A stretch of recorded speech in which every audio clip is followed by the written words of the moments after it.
মসজিদে যতক্ষণ বৈশা থাকে এক ফেরেশতা ডাইনে বৈশা চোখের পানি জড়াইতে থাকে, আল্লাহুম্মা গফিরলা, আল্লাহ আরে মাফ করে দেন না। আল্লাহ বলে তোরা তো আইলো গেল কি, আপনার ঘরেই তো বের হইছে, আমাকে জিজ্ঞাসা করেন কেন তোর দিলে এত ব্যথা কেন? আপনার ঘরেই তো বের হইছে, বন্দা তো আপনারই সৃষ্টি, সেরা তো আপনিই বানাইছেন। ও যদিও না কান্দে তো আমি ওর পক্ষ হয়ে একটু কান্দতেছি, অসুবিধা কি? আরেকজন বলে আল্লাহুম্মা আরহাম আলাইহি, আল্লাহর উপরে দয়া করেন না।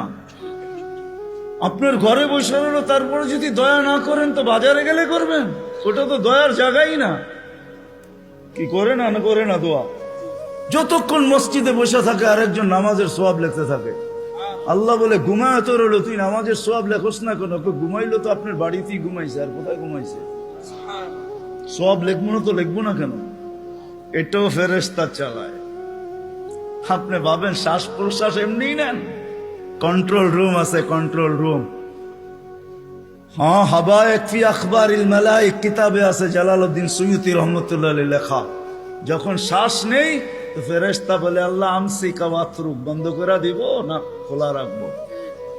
আল্লাহ 1,60,000 বার মেসেজ থ্রো করে, অটো উতরুক আলী আবদি আজাল, খোলা রাখ, সীমা রেখা দেওয়া আছে।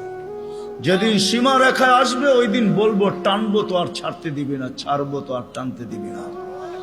বিনা দ্বিধায় 1,60,000 বার শ্বাস প্রশ্বাস নিতেছি। আসেন একটু ভাবি।